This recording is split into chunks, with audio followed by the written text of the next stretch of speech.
naghahamon eh. Ha? Hinamon ko si Tambaloslos ng suntukan.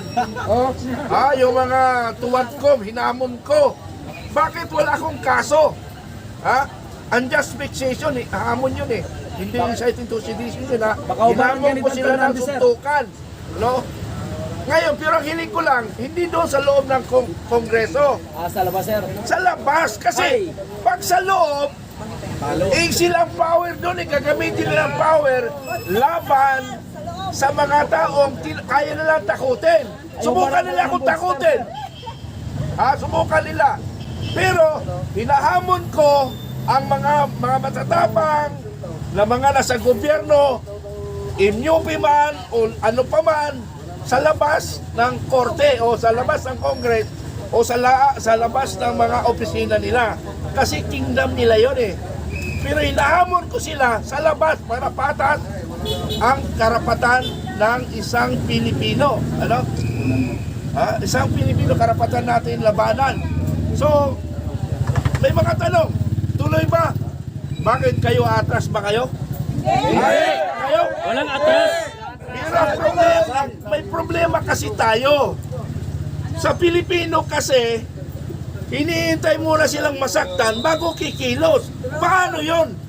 Paano kung pag kumilos ka na, hindi ka na makakilos kasi naputulan ka na ng paa?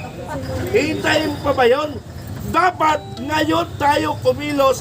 Panahon na ang sitwasyon ngayon, ang gobyerno, panahon na palitan ang sistema.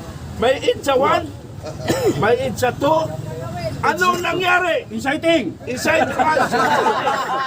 Ano ang nangyari? Ang nangyari sa bansang Pilipinas, lalong lumulubog ang Pilipinas because of corruption. Alam niyo ba ang corruption nga sa Pilipinas? Tradition yun. Ha? Narinig ko na sa isang kampo yun. Sir, kasi problema kasi tradition na eh. Ha? Tradition ang corruption? Kinaugalian na. So, ibig sabihin mga kaibigan, panahon na, itong panahon na ito, gagamitin natin itong panahon na papalitan natin ang buong makinarya, ang buong sistema ng gobyernong Pilipinas sa pamumuno ng ating bangag na presidente. Pero hindi ko sinasabi na ang kanyang administrasyon lang ang korap. Lahat ng administrasyon ay korap. Pero ngayon lang, ang malala, wala lang kontrol ang presidente. Kanya-kanya silang nakawan. Kahit man anong ayon siya. I'm sorry armed forces ha. I'm sorry armed forces. Galing ako dyan. 4.9 billion ang hinahanap ko sa inyo.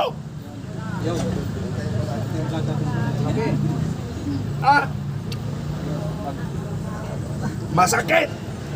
Walang iyakan. Masakit sa kalooban ko. Nasirain ko. Easy. Puso. Puso.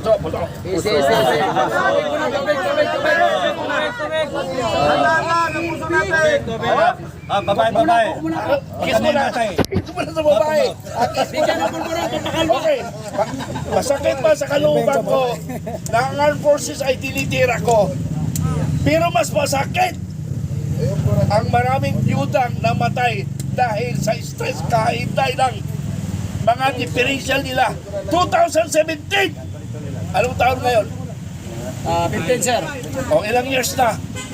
8 years!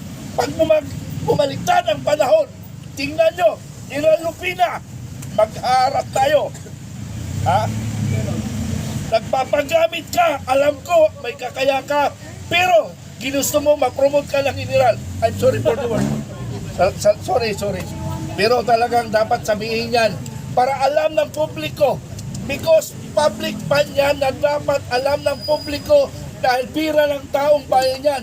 Ako nag-retired, hindi ko pa tinatalikuran ang aking responsibilidad sa ating bayan. Ano? So, mga kababayan, hiling ko sa mga bloggers, sana nagkakaisa tayo tungo sa ating pag-unlad at pagbabago ng Pilipinas. Huwag tayong magkanya-kanya. Iisa lang ang direksyon natin. Ano ang problema ng bansa? issue-based lang tayo. Huwag tayong politika. Because of politics, naghihirap ang Pilipinas. Tarantado kayo. Ha? Because of politics, naghihirap ang Pilipinas. Kailangan magkaisa tayo para sa ating kinabukasan, para sa ating bayan. Ha? Huwag tayong mag-usap sa politics. Ang pag-uusapan natin, corruption, abuse of power, narco-politics, pro-communist, pro-communist, and bangag yung ating presidente. Yun, isa pa yan. Isa lang ang hiling ninyo mga vloggers. Lagi niyong i-challenge ang ating Pangulo in all your vlogs, in your content. Lagi niyong isingit na magpa-drug test siya para mapatunayan na siya ay hindi addict. Lagi niyong isingit. Huwag niyong kalimutan sa vlog niyo. Kahit na 30 seconds, isingit niyo yun. Magpa-drug test ka na nga, Pangulo. Eh sir, nagsasabi Bakit? no raw eh. Ha? Nagsasabi Magpa-drug test no ka daw. para magiging totoo na walang issue laban sa Pangulo. Tama yan sir. Yun yung lagi niyong ikwan. Isingit, mamaya muna may tumatawag. Captain Dado, Okay lang, sir. reaksyon nyo po doon sa naglaps na po yata yung 10 araw na palugit patungkol nga po doon sa mga nagpetisyon po itong si Congressman Ungab at saka itong si Attorney Vic Rodriguez dito nga po sa Supreme Court. At sa ngayon wala pa po tayong naririnig kung sumagot na nga ba ito pong mga ipinitisyon doon. Ang particular na po ang Senado at ito nga pong Congress. Ano po ang inyo pong reaksyon doon? Tayo lang natin. Hindi naman pwede nilang tuyuin yun eh. Kasi ano yun eh. Dapat umikot ang proseso eh. So siguro hindi lang na babalita. Pwede nyong i-research kung ano na nangyari doon. Supposed to be dapat lumabas na yun, di ba? O meron pang, kailan ba pinail yun? Ilang araw ang binigay? 10. 12 12 days na ngayon, sir. 12 days na ngayon. Ha? 12 days na ngayon. 12 days na ngayon. Luman ako, tama na sakali, isa lang ako. Kung meron rin akong kaya. 10 na kasama, 11 lang kami. Talo kami ng 14. Pag 10 kami nakapasok sa Senado, Walang mangyari. tatadya ka na namin lahat Kahit yan. gusto mong ipasa ang death penalty, hindi papasa. Kasi nga, bawat boto dyan, Congress. alam mo sa impeachment. Congress, 300, 318. 10 kayong pumasok. Ilan yung kalaban nyo? O 18 kayong pumasok. O, 300 yung kalaban nyo. Binayaran lahat. O, Lahat bayad yun. Wala Sa na. Senado, bayad rin yun. Sa That's impeachment, right. 200 million ang bawat bawat senator. Mananalo pa ba si Inday doon? Hindi. Ang gusto namin korekin sa electoral system natin. Number 1, pag isinara yung Congress and then nirepaso natin. Number 1, ayaw namin, FGF ayaw namin na ang isang politiko, ang isang kandidato tatakbo ng isang posisyon at siya ay makatakbo dahil sa may pera siya. Gusto ko namin, Estado ang gagastos sa lahat. Pantay-pantay ang Pilipino, mayaman o mahirap. Qualify kayo ng COMELEC na bago. And then, kung ikaw qualified ka, pwede kang tumakbo at ikaw pag-iisipan ng COMELEC kung paano yung banner mo, paano yung gastos mo, paano yung mga airtime ninyo, pantay-pantay.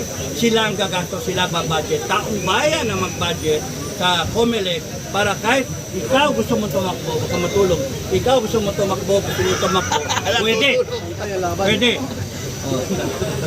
Pwede tumakbo. Bigla ako, sorry, joke. Pwede tumakbo. Kahit sino. Ibig sabihin, gusto mo maging barangay captain, mayor, congressman, senator, pwede. May karapatan ka, gusto mo magservisyo, pwede. Pero ngayon, kahit sino, kunyari kayo, gusto niyo tumakbo, pwede ka ba mag-senator? Wala kang karapatan, wala kang 400 million. Yes. Ngayon, pagka wala kang pera, may kakausap sa'yo, negosyante. Paano kita? Tutulungan ka namin. O, thank you. Yung pala, yung tumulong sa'yo, mining company. Maya-maya, babawi na sila. Pinakailangan ilabas din yung batas, pabor sa kanila. Tama ba yun? Mali yung sistema. Gusto natin, dapat pantay-pantay yung karapatan na makatakbo ang kahit sinong Pilipino na gustong manilbihan sa bansa. Pero hindi porke ikaw naman gusto mong serbisyo, wala na standard. Lagyan dapat na standard. Kaya ihanda natin. Isa yun sa problema eh. Kaya naging tamukyo tayo, kaya naging gago yung bansa natin. Kasi yung hinahalal ninyo, wala talaga eh. Wala talaga.